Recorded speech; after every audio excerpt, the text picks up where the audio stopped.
Tak pernah aku bayangkan diri ini bisa menjadi tumbal perempuan iblis. Dia yang mengaku teman dengan jubah malaikatnya, ternyata iblis yang terlaknat. Aku tidak menyangka semua ini bisa terjadi padaku. Sosok yang aku hormati dan aku anggap mampu membimbingku, ternyata malah merusak hidup serta keluargaku. Ya, semuanya karena sosok perempuan itu. Perempuan sesat, berkedok alim, serta bertutur kata halus, namun sebenarnya tidak ubahnya iblis berjubah malaikat. Kejadian ini terjadi sekitar 5 tahun lalu di kota Gudeg. Aku tidak mengira bahwa perkenalanku dengan perempuan bernama Dian menjadi penyesalan seumur hidup. Perkenalanku dengan Dian berawal dari ajakan teman mengembangkan usaha makanan ringan untuk diekspor. Bagiku, menjalankan usaha ini tidak sulit. Pengalaman serta relasi yang aku miliki bisa menjadi modal. Hingga pada akhirnya aku berkenalan dengan perempuan bernama Dian itu. Sosok iblis yang saat itu belum aku sadari. Dian adalah sosok perempuan anggun dengan wibawa yang terasa kuat. Saat itu usianya baru 30 tahun. Janda beranak satu. Lewat beberapa kali diskusi dengan Dian, aku merasa sangat klop dengan segala pemikiran serta visi dan misinya. Kata-katanya membuatku sangat optimis. Singkat cerita, Dian menjadi rekan kerja. Tugas Dian adalah mendukung ketersediaan bahan baku dan quality control. Ya, sebenarnya aku bisa saja mencari orang lain. Namun, relasi Dian juga tidak kalah banyak, terutama para petani. Oleh sebab itu, Dian mampu mencarikan bahan baku langsung dari para petani sehingga kita bisa memangkas harga cukup lumayan. 3 bulan berjalan, usaha kami cukup lancar. Saat itu aku berpikir bahwa usaha ini sangat menjanjikan, terutama untuk biaya pendidikan anak-anakku yang semakin hari membutuhkan biaya yang tidak sedikit. Oh iya, aku memiliki 2 orang anak perempuan kembar yang saat itu masih berusia 9 tahun. Sedangkan istriku sudah lama memilih menjadi ibu rumah tangga. Suatu malam, aku terpaksa datang ke rumah Dian. Ada rekap laporan yang mendadak diminta pemilik modal. Dari rumahku menuju rumah Dian berjarak sekitar 20 menit perjalanan. Rumahnya terletak di ujung desa, dan jarak dengan tetangga terdekat cukup lumayan jauh. Malam itu, rumah Dian terlihat sangat ramai. Banyak orang bertamu. Namun anehnya, tidak ada satu kendaraan pun yang terparkir di halaman rumah klasik yang cukup luas itu. Permisi, Assalamualaikum. Bu Dian, ada Pak? Aku bertanya ke salah satu tamu. Waalaikumsalam. Ada Pak, di dalam. Silahkan tunggu dulu. Monggo duduk dulu. Beberapa dari mereka menjawab hampir serempak. Aku lihat ada sekitar 16 orang berpakaian serba hitam. Meski mereka nampak ramah, tapi dari wajah mereka aku merasakan hal cukup aneh. Hampir 1 jam aku menunggu, sedangkan waktu sudah menunjukkan hampir pukul setengah 11 malam. Berkali-kali aku coba kontak HP-nya yang sedari tadi, sejak aku berangkat dari rumah sudah tidak aktif. Aneh sekali suasana malam itu. Selama menunggu Dian, orang-orang yang ada di teras rumah itu nyaris tidak saling bicara satu sama lain. Mungkin mereka sebetulnya tak saling kenal, batin saya. Padahal mereka punya bagian dari ritual perempuan iblis itu. "Pak, Budian kok lama ya?" tanyaku kepada bapak-bapak paruh baya yang duduk di dekatku. "Biasa, Mas. Budian sedang ritual," jawab bapak itu sambil tersenyum. "Hah? Ritual apa, Pak?" "Ya biasa, malam Jumat Kliwon. Mas baru pertama kali ini ya datang ke rumah Budian." Aku seolah tergagap, bingung mau menjawab, dan mulutku hanya mampu berkata, "Iya, Pak." Semilir angin dingin yang aneh seolah seperti memaksaku untuk memejamkan mata. Dan akhirnya, aku terlelap di kursi rotan model lama itu. Dalam lelapku, aku seperti berada di sebuah istana berbentuk karang laut. Anehnya, wujud orang-orang yang ada di sana bukan sosok manusia, tapi tinggi besar mirip gambaran genderuwo di kisah-kisah horor dengan sorot mata merah menyala. Aduh, aku terbangun karena kaget. Di mana aku? Gumamku dalam hati. Ternyata aku belum beranjak. Aku masih terduduk di kursi rotan. Orang-orang berpakaian hitam itu sudah tidak nampak lagi. Aku makin kaget ketika melihat Dian duduk di sebelahku dan tersenyum melihatku. "Lama Mas Anton nunggu ya?" ujar Dian sambil tersenyum penuh misteri. "Wah, jam berapa ini ya?" Aku lihat jam tanganku sudah menunjukkan pukul 1:30 dini hari. Astagfirullah, gumamku. Aku merasa sangat sungkan. Meskipun Dian sudah aku anggap saudara, tapi mau gimana juga, dia seorang janda dan tinggal sendiri di rumah peninggalan mendiang orang tua bersama anak sematawayang. Meski juga ada pembantu di sana. "Maaf ya Mas, tadi aku mau bangunin kamu, tapi tidak tega. Jadi, aku tunggu sampai kamu bangun." "Iya, ndak apa-apa," ucapku dengan kondisi masih linglung. "Loh, orang-orang tadi sudah pada pulang?" "Oh, mereka sudah pulang sekitar 30 menit yang lalu, Mas." Akhirnya aku sampaikan maksud kedatanganku, dan Dian memberikan data laporan selama sebulan yang aku maksud.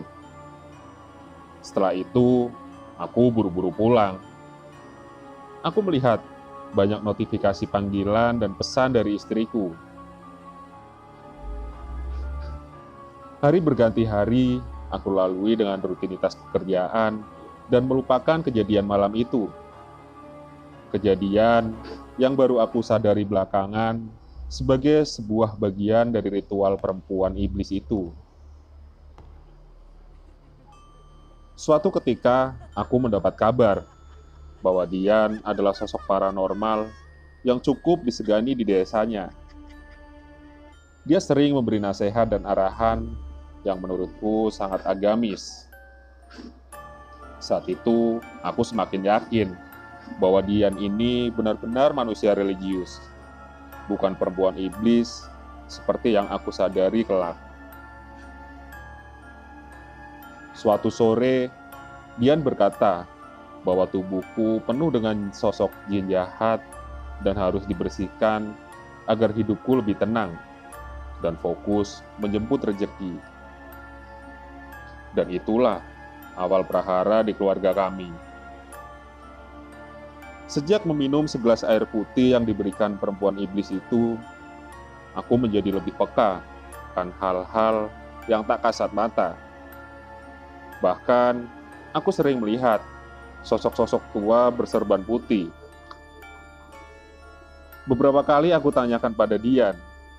Dia hanya menjawab bahwa itu adalah sosok leluhur yang menjagaku agar tidak terkena gangguan jahat, terutama dari hal yang tidak kasat mata.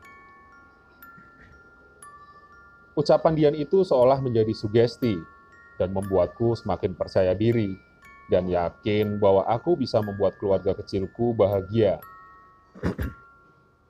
Namun, apa yang terjadi? Usaha yang aku rintis dari nol perlahan menjadi sepi. Ada saja kejadian apes yang terjadi. Misalnya kebakaran di pabrik, kecelakaan kerja karyawan yang tidak bisa dinalar, bahkan barang-barang produksi yang dikirim dalam kondisi sangat layak kirim, akhirnya diretur karena rusak, dan jumlahnya hanya dalam waktu 4 bulan, sejak aku meminum air putih pemberian Dian, usaha yang aku gadang-gadang bakalan sukses malah bangkrut. Temanku yang memberi modal dan percaya kepadaku sangat kecewa. Nahas, kesialanku tidak berhenti sampai di situ. Aku yang dulu penyabar, berubah menjadi berangasan. Bahkan tidak jarang, aku memukuli istri dan anak-anakku.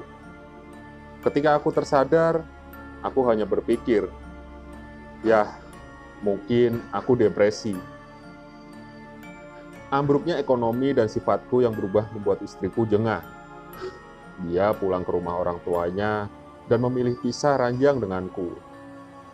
Istriku menginginkan cerai, tapi tidak aku izinkan. Pernikahan yang terancam bubar ini sengaja aku bikin menggantung.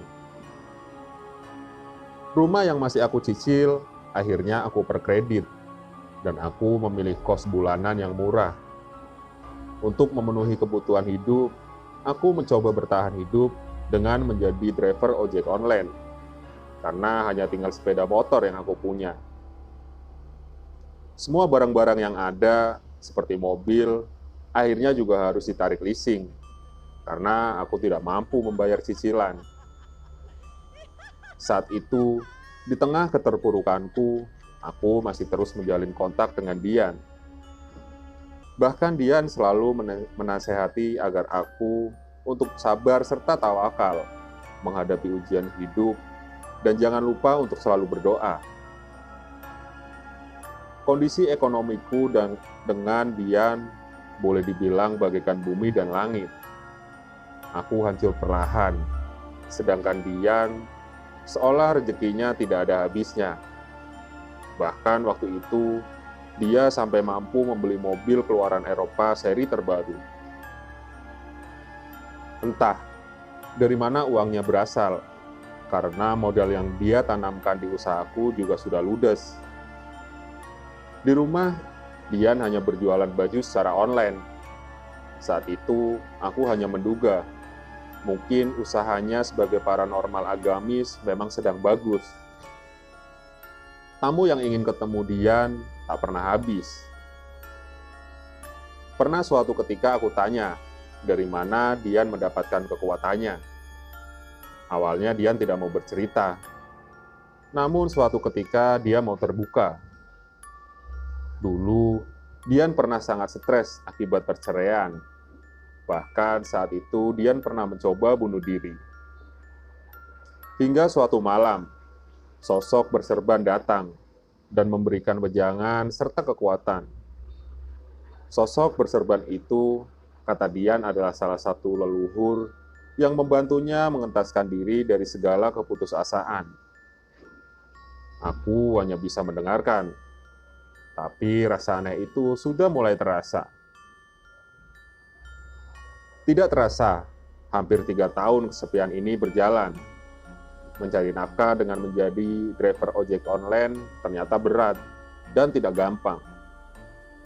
Suatu ketika, aku mendapat seorang penumpang yang ternyata adalah teman SMA bernama Bimo. Dari pertemuan itu, akhirnya aku banyak berkomunikasi dengannya. Bimo sangat prihatin dengan nasibku. Tidak sedikit bantuan yang dia berikan untuk anak-anakku yang saat ini hidup dengan istri di rumah mertuaku. "Ton, aku kok merasa ada yang tidak beres dengan dirimu ya?" ujar Bimo siang itu. "Kenapa, Bim? Ada apa denganku?" "Besok aku ajak ke guruku mau. Beliau tinggal di pondok pesantren, masih di Jogja juga kok." Awalnya aku ragu. Saat itu aku sudah skeptis dengan agama. Doa-doaku seperti tidak didengar Tuhan. Bahkan ketika rajin beribadah, rezeki itu seolah makin jauh. Ayolah Ton, ucap Bimo sedikit memaksa. Sebenarnya aku sudah tidak peduli lagi. Bahkan mungkin aku sudah tidak percaya Tuhan itu ada, Bim. Tapi karena kamu yang meminta, okelah Bim, ucapku dengan datar. Selang 3 hari kemudian, sore itu aku dan Bimo menuju ke tempat guru Bimo. Assalamualaikum Abah. Waalaikumsalam. Sini Bim, masuk sini. Setelah berbasa-basi sedikit, Bimo membuka cerita pada gurunya. Abah, ini teman yang saya ceritakan kemarin.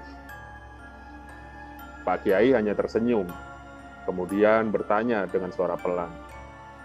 Gimana mas? Apa yang terjadi? Serta apa yang dirasakan saat ini? Aku kemudian bercerita panjang lebar dari awal pertemuanku dengan Dian, bangkrutnya usaha, serta punggungku yang sering terasa panas akhir-akhir ini. Mas, kalau tidak keberatan, sekarang juga kamu mandi besar. Kemudian sholat asar di musola di samping rumah. Nanti Abah susul, ucap Pak Kiai dengan nada lembut. Usai sholat asar, aku merasakan kepalaku sedikit pusing. Di situ kemudian aku duduk berhadap-hadapan dengan Pak Kiai. Beliau memberi wejangan. Salah satunya harus hati-hati, jangan sampai terjebak dalam kegaiban. Setelah itu, beliau seperti membaca ayat-ayat suci, dan aku merasakan ada yang berjalan di punggung serta kepalaku, dan rasa pusing itu berubah menjadi mual, dan akhirnya aku jatuh pingsan. Menjelang maghrib, aku baru sadar dan merasakan masih mual ingin muntah. Sanaton, kalau mau muntah, lekas ke belakang, ucap Bimo.